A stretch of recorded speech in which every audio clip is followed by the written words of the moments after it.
Waalaikumsalam warahmatullahi wabarakatuh. Waalaikumsalam. Ya, jadi saya nambahkan tadi jawaban jawaban yang terakhir berkaitan dengan sektor penunjang ya. Jadi sektor penunjang ini sifatnya dukungan saja gitu ya. Jadi misalnya ini dijelaskan di DKI itu dijelaskan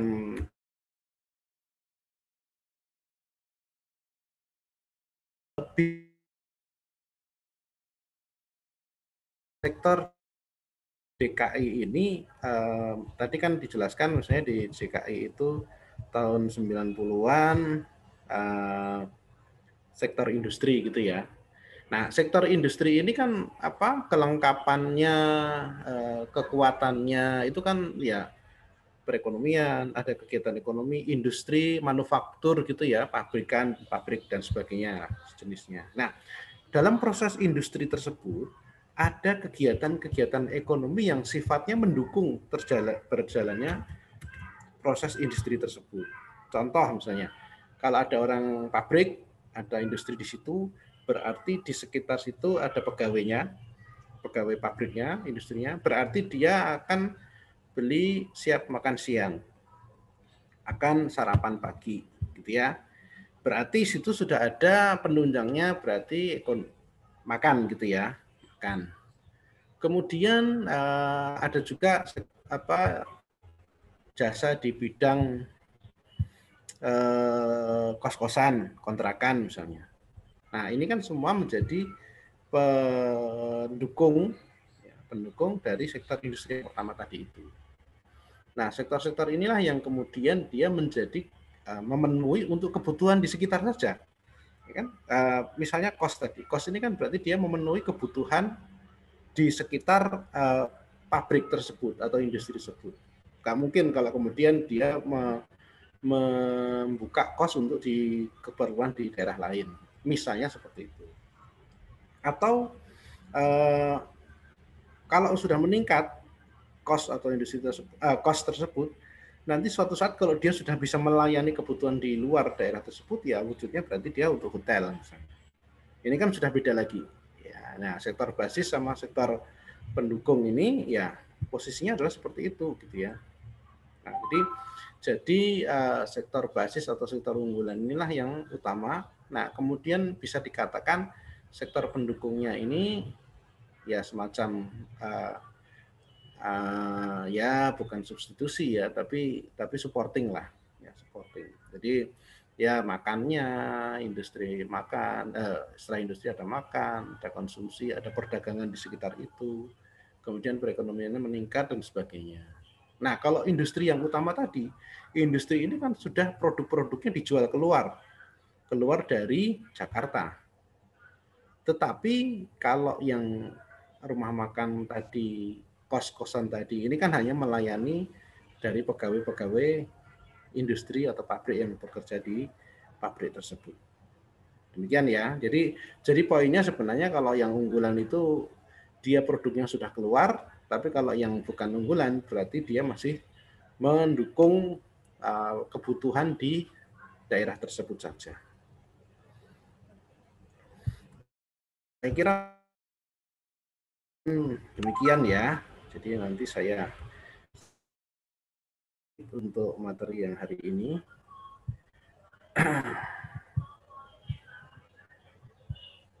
Nah, pagi hari ini kita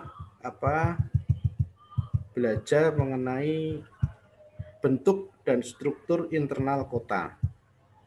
Ya, bentuk dan struktur internal kota. Ada tiga poin, yaitu unsur pembentuk struktur tata ruang kota, kemudian pola pemanfaatan ruang kota, pendekatan dalam memahami struktur internal kota. Ya, ada pendekatan-pendekatannya nanti. Yang pertama, unsur pembentuk struktur tata ruang kota adalah satu, gitu ya, bentuk kota dan strukturnya. Bentuk kota ini karakteristik fisik kota, ya, antara ini ya bentuknya, ukurannya, kepadatannya, ya, konfigurasi tempat tinggal secara menyeluruh, gitu ya. Nanti tempat tinggalnya itu posisinya seperti apa gitu ya, itu nanti masuk dalam bentuk kota ini. Kemudian struktur kota ini ada kaitannya dengan bentuk urban atau bentuk kota tadi yang di atas tadi. Kalau struktur kota ini merupakan pola atau susunan jalan, bangunan, ruang. Kemarin kita ada tahu belajar mengenai gridiron, grid gitu ya, atau yang kemudian melingkar meluas gitu ya, seperti itu. Nah, bentuk dan struktur kota satu daerah itu berbeda dengan daerah lain karena ada pengaruhnya ya, penyebabnya kan banyak hal gitu ya. Nah, ini penyebabnya adalah ini.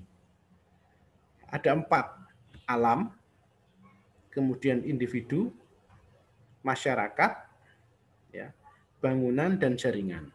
Ini kalau menurut Doxiadis ya, ini ahli gitu ya. Ada pakar gitu ya. Kemudian menurut Patrick Geddes ya, ini unsur pembentuknya adalah tempat tinggal, tempat kerja, dan tempat bermasyarakat atau bersosialisasi. Ini lebih simpel ya. Kalau tadi ada identifikasinya, ada individu, ada alam, ada masyarakat, ada bangunan, ada jaringan. Kalau ini semua disarikan menjadi 3 tok, tempat tinggal, tempat bekerja, masyarakat atau sosialisasi. Nah, ini kalau kemudian dari unsur-unsur pembentuk struktur tata ruang kota tersebut dapat kita lihat adalah rute atau jalan di mana orang-orang berpindah-pindah dalam sebuah kota. Nah, ini rutenya ini kan tentu berpengaruh gitu ya dengan bentuk kota itu sendiri. Kemudian pembatas atau pemisah satu kota dengan wilayah lain. Nah, ini batas ini kalau zaman dulu wujudnya kan dibuat benteng ya. Kalau sekarang mungkin tidak seperti itu gitu ya. Atau pembatasnya kalau di Indonesia biasanya mudah geografisnya itu pantai, pulau, atau sungai gitu ya. Kalau dulu saya ingat waktu saya masih SD itu pembatas Jawa Timur dengan Jawa Tengah itu batasnya sungai. Sungai apa? Saya lupa. Berantas atau Bengawan Solo gitu ya. Kemudian yang Jawa Barat juga sungai juga dengan Jawa Tengah.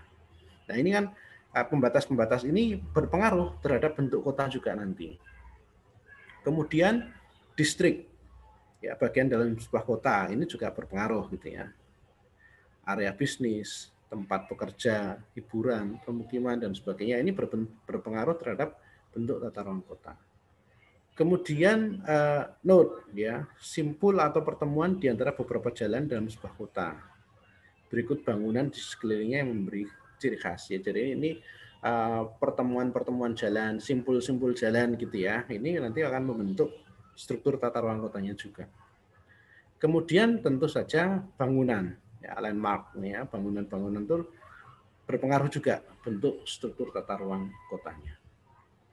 Nah, ada beberapa pendekatan untuk memahami struktur kota. Ya, kalau tadi di sini ada unsur pembentuknya, sekarang ada pendekatan untuk memahaminya. Yang pertama adalah pendekatan ekologikal, ekologis. Ya, ekologi berarti lingkungan, gitu ya. Berarti kalau di sini pendekatannya adalah pendekatan antara penduduk atau manusia atau masyarakat dengan lingkungannya. Itu nanti akan bisa membantu untuk memahami struktur kota. Kemudian morfologinya, ya morfologi ini mudahnya ya bentuk fisik kotanya lah, bentuk fisik kawasan kota seperti jaringan jalan, blok bangunan dan sebagainya. Kemudian ekonomi, ya pola penggunaan lahan ini berpengaruh juga. Penggunaan lahannya untuk tadi misalnya industri beda dengan yang pariwisata misalnya kota. Ini kan beda. Ya, kemudian sistem kegiatannya itu juga berbeda. Nah, yang pertama pola pendekatan ekologis. Tadi ekologis ini kan manusia dengan lingkungan gitu ya. Berarti kalau manusia dengan lingkungan ini berarti kita melihat bentuknya seperti apa. Nah, kalau menurut ahli sosiologi, ya sosiologi ini kan berarti manusia gitu ya. Ini melihat kota ini tumbuhnya seperti batang kayu.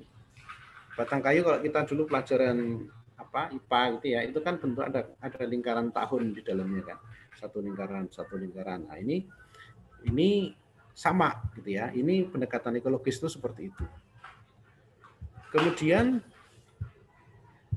ini contohnya ya, di mana pusat kota ini menurut pendekatan ekologis ini, pusat kota itu ada di dalam.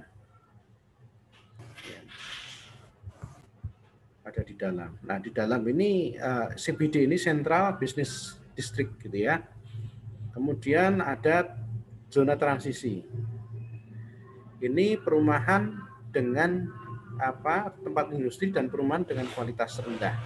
Jadi yang di tengah kota itu justru pemukiman itu kualitasnya kurang bagus. Ya, kemudian berikutnya adalah zona pegawai, working class gitu ya, rumah-rumah dari pegawai. Kemudian lebih luar lagi, ini adalah zona yang lebih bagus atau dengan tingkat ekonomi menengah. Kemudian yang di luar lagi, paling luar, ini adalah komuter, zona komuter. Zona komuter ini karena memang sudah tidak untuk membeli tanah atau membeli tempat tinggal di kota sudah tidak memungkinkan, maka dia keluar dari kota tersebut. Justru ini sudah lingkaran yang paling luas. Nah, ini komuter, dia pagi datang, sore kembali gitu ya. Kalau di Jakarta kan seperti itu gitu ya. Karena tidak memungkinkan beli rumah di Jakarta, akhirnya ya tinggal di Tangerang, di Bogor, Depok dan sebagainya. Kemudian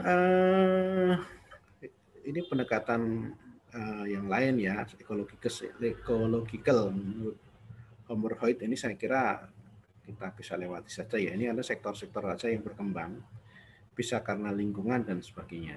Ini yang berpengaruh terhadap bentuknya tadi. Nah, selain bentuk yang sentral tadi, ya bentuk sentral yang ada di sini ini, konsentrik gitu ya. Ini juga ada bentuk sektoral. Bentuk sektoral ini dia pusatnya ada masih di tengah, sentral bisnisnya. Tetapi hampir semua bentuk struktur tadi, ada dari transportasi, ada lapisan tempat tinggal, ada lapisan middle class yang kelas menengah ya, dari lapisan tempat tinggal yang kelasnya kurang bagus ya, dari kelas kumuh, menengah sampai yang tinggi itu terhubung dengan pusat kota. Ini sektoral ini ya, pendekatan ekologikal. Kemudian pendekatan ekologikal yang lain adalah multiple nuclei model. Nuclei ini nuklir gitu ya. Nuklir itu gampangnya intinya saja lah, inti. Kalau kita tadi di yang dua pendekatan tadi ya, itu intinya ada satu, CBD-nya hanya satu. Maka kalau yang model ini CBD-nya ada beberapa tempat gitu ya. Ada beberapa Central Business District-nya. Ya, dalam satu kota ada pusat bisnisnya itu ada beberapa tempat gitu. Kalau yang tadi kan contohnya hanya satu gitu ya, di tengah gitu ya. Nah, di sini Central Business District ini pusatnya ada beberapa. Kalau ini sebenarnya penggambarnya cuma satu ya, tapi sebenarnya nanti ada yang berdekatan sentra bisnis yang lain, sehingga pola struktur huniannya ini berbeda gitu ya. Ya urutannya sama ya, dari low paling dekat dengan tempat kerja, kemudian middle agak menjauh, kemudian yang lebih tinggi lebih jauh lagi gitu ya. Nah, yang ketujuh ini outlying business district, ini ada tempat bisnis yang lain ya. Jadi di dekat pemukiman tuh sekarang ada pusat bisnis lagi. Kemudian ada tempat tinggal di pinggiran kota, ada industrial suburban. Jadi kalau kita melihat misalnya di Jakarta, bukan Jakarta ya, tapi Jabodetabek. Jabodetabek ini secara keseluruhan kalau kita melihat bisa saja dikatakan ini multiple nuclei model. Kalau semula sentral bisnisnya ada di Sudirman atau Kuningan gitu ya, itu sudah dua. Kemudian meningkat lagi, sekarang ada kawasan industri di Kerawang. Kemudian di Tangerang juga ada gitu ya. Ada pemukiman yang kemudian sekarang justru menjadi tempat sentra perekonomian atau sentra bisnis ya, seperti di misalnya BSD gitu ya. Di Depok juga ada, Bogor juga ada. Nah ini kemudian pusatnya berkembang. Ya, walaupun kalau kemudian dilihat ini sebenarnya kan dari tadi kalau kita bisa dijelaskan lewat growth ball theory kemarin ya, ini bisa dijelaskan. Tetapi kalau ini pendekatan untuk memahaminya, ini adalah pendekatan ecological masuk dalam multiple nuclei model. Kemudian pendekatan ekologis. Ekologis itu kan dari sisi lingkungan berarti ya. Kalau ini sekarang pendekatan ekonomi ya. Pendekatan ekonomi ini bisa dijelaskan dengan pendekatan melalui teori sewa lahan. Ya, setiap peruntukan lahan di perkotaan mempunyai bit rent function sendiri-sendiri. Bit rent function adalah fungsi atau garis yang menggambarkan hubungan antara nilai sewa dengan jarak tempat itu terhadap pusat kota. Ini adik-adik kalau dari sisi penilai kan sebenarnya tahu ya. Saya nggak terlalu mendalam mengenai ini, tapi yang saya tahu memang katanya kan nilai tanah atau nilai bangunan ini kan dikaitkan dengan fungsi sewanya kan. Nilai sewa itu kan berkaitan dengan nilai tanah juga gitu kan. Ini termasuk menggambarkan willingness to pay gitu ya. Untuk menggambarkan kemampuan atau kemauan konsumen untuk membayar kan di situ. Ini ya, jadi ini kalau dari sisi ekonomi. Berarti struktur kota ini tadi kalau kita lihat yang pendekatan ekologikal tadi, paling pusat itu di CBD, Central Business District-nya. Di situ kemudian ada pemukiman di situ. Nah, nanti dilihat dari sisi pendekatan ekonominya. Ternyata misalnya kalau dari sisi pendekatan ekologikal yang tempat tinggal yang paling dekat dengan tempat kerja itu termasuk pemukiman yang malah kurang bagus ya, pemukiman kumuh gitu ya. Tetapi kalau menurut pendekatan ekonomi mungkin di situ juga nilai sewanya bisa tinggi gitu ya. Tetapi kalau nilai sewa tinggi yang dekat tempat tinggal dengan tempat kerja, kemungkinan kan berarti apartemen gitu ya. Apartemen misalnya seperti itu. Kemudian urutan gradiennya ya, masing-masing tempat untuk pendekatan ekonomi ini mempunyai fungsi yang berbeda-beda dengan gradien yang berbeda-beda. Nah, urutannya adalah sama ya, CBD, industri, residensial dan agrobisnis. Ya, ini kan berarti pusatnya di kota di tengah, kemudian di tengah dikelilingi industri, kemudian dikelilingi tempat tinggal, kemudian agrobisnis. Ini kan agrobisnis ini kan berarti yang bukan pusat kota lagi gitu ya, karena berkaitan dengan pertanian. Kemudian ini gambarannya ya. Ini pendekatan ekonomi masih sama ya, saya kira berkaitan dengan nilai tanah dan nilai tukar, nilai ekonomi dari nilai jual atau nilai sewa dari tanah-tanah di kota tersebut. Nah, pendekatan morfologi ya, morfologi ini berarti menggambarkan tadi kan struktur kotanya sendiri kan ya. Struktur ruang kota bisa dijelaskan dengan pendekatan penampakan morfologinya seperti bentuk jalan, penggunaan lahan ya. Di sisi bentuk kota ada yang jadi satu maupun yang terpisah-pisah gitu ya. Ini ada yang berbentuk segi empat, bulat dan sebagainya lah. Ini kota ini nggak beraturan kalau dilihat dari sisi bentuk fisiknya. Nah, ini contohnya ya. Ada yang reguler, ada yang bentuk grid, bentuk radial dan sebagainya. Ini dari sisi morfologinya tadi.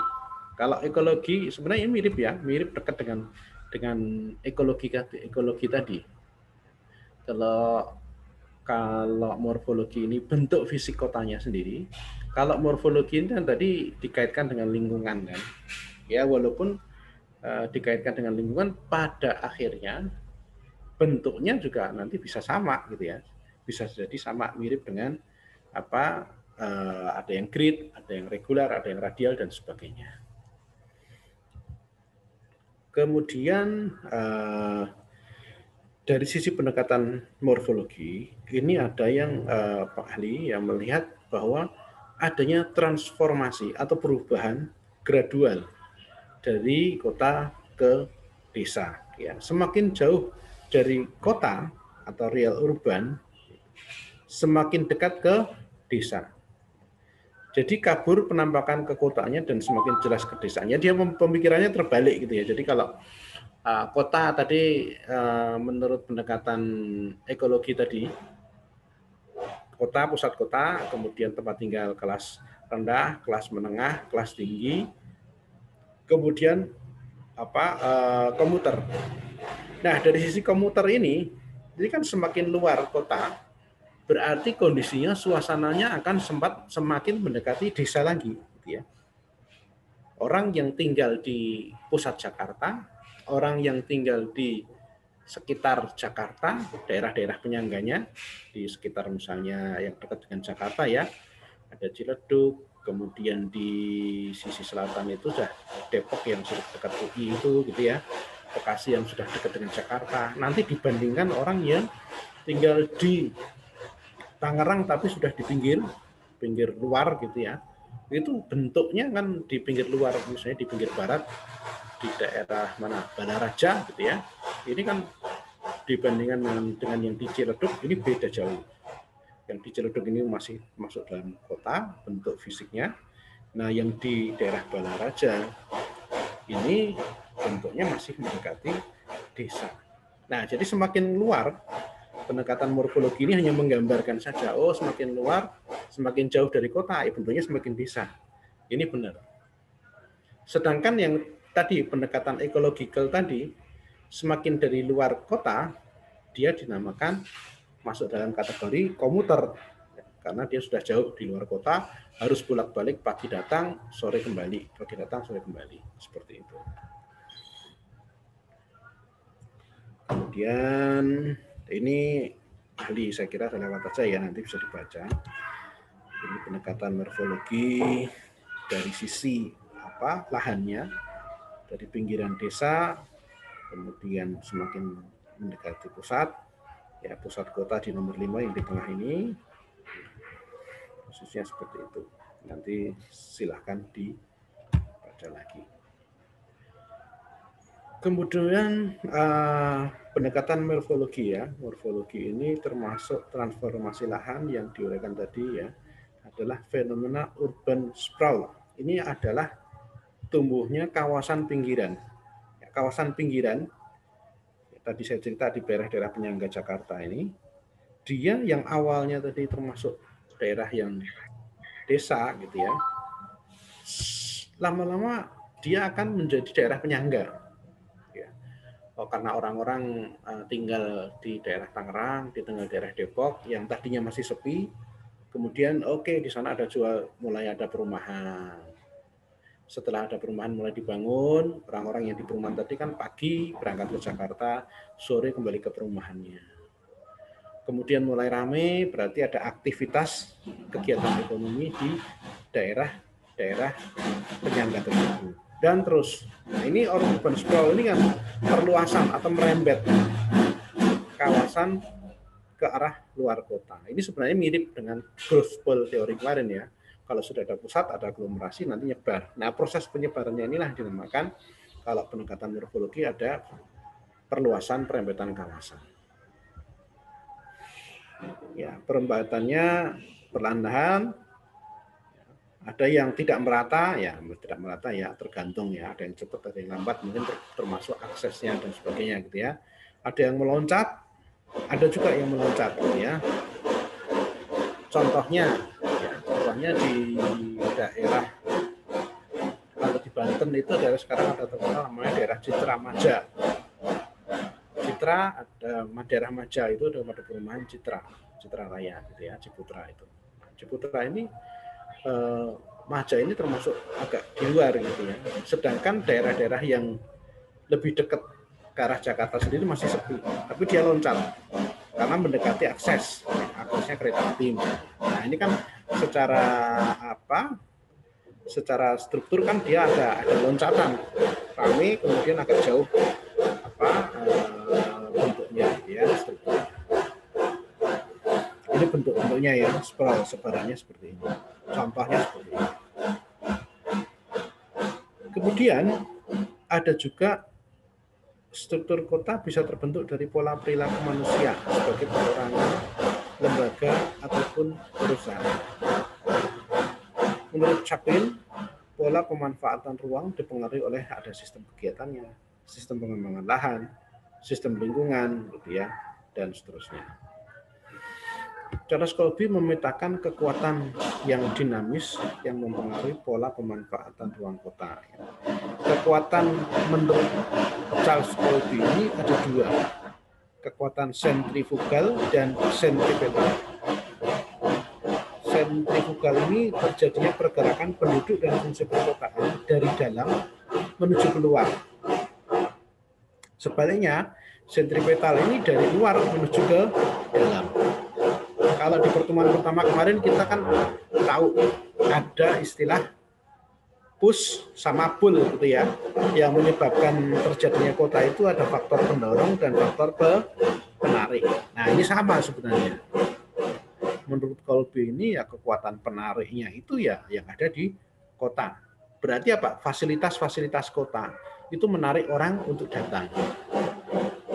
Contoh ya rumah sakit, fasilitas pendidikan.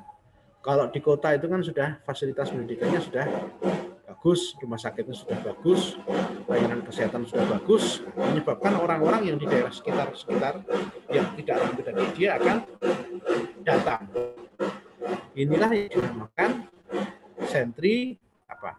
sentrifugal gitu ya. Ya maaf, sentripetal gitu ya, karena narik dalam. Sedangkan sebaliknya sentrifugal ini dari sisi tadi tempat tinggal misalnya, karena di dalam kota susah, maka dia keluar. Sudah harganya sudah mahal, dia pergi keluar. Cari tempat tinggal yang agak di luar. Nah, ini masuk di sentrifugal.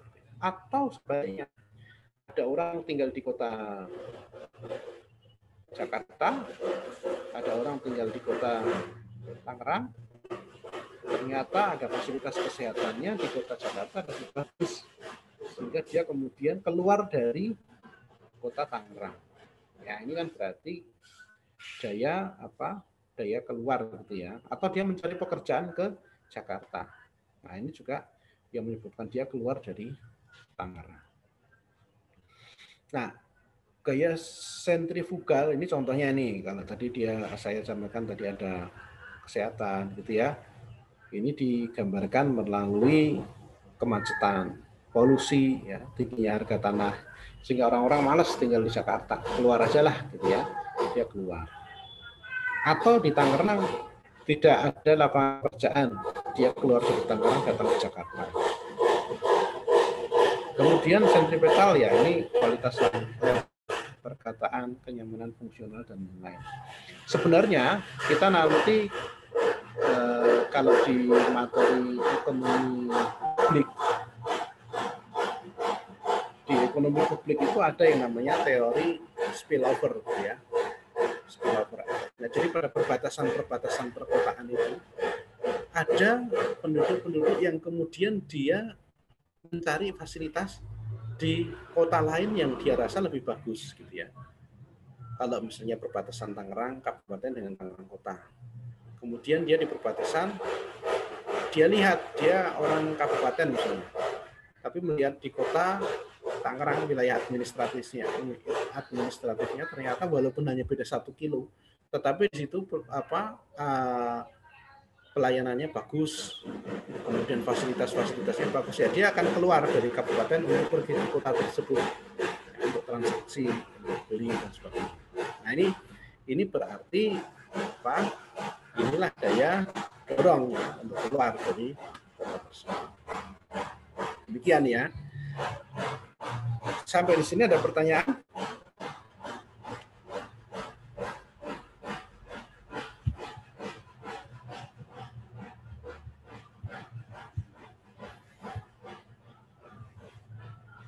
Nggak ada ya? Ya sudah, kalau nggak ada, ini 9:30 nggak apa-apa lah. Saya materi secara umum saya sudah sampaikan. Nanti silahkan adik-adik dibaca. Ini kita sudah pertemuan kelima ya, berarti nggak salah ya. Jadi dua minggu lagi sudah mulai meet. Ya, mulai meet dan rencananya meet-nya tetap ini tertulis ujian buka buku ya, buku. Jadi silakan dipelajarin materinya. Kemudian saya kira akan lebih bagus kalau adik-adik itu nanti pelajari contoh-contoh ya, contoh-contoh teori-teori itu contohnya seperti apa, implementasinya seperti apa gitu ya. Karena kan buka buku, nggak mungkin kalau buka buku itu hanya berbicara definisi kan. Demikian. Oke, kalau nggak ada lagi, saya bisa akhiri pertemuan kita hari ini. Sampai ketemu minggu depan. Terima kasih. Selamat pagi. Assalamualaikum warahmatullahi wabarakatuh. Waalaikumsalam warahmatullahi wabarakatuh. Terima kasih, Pak. Terima kasih ya. Terima kasih, Pak. Terima kasih.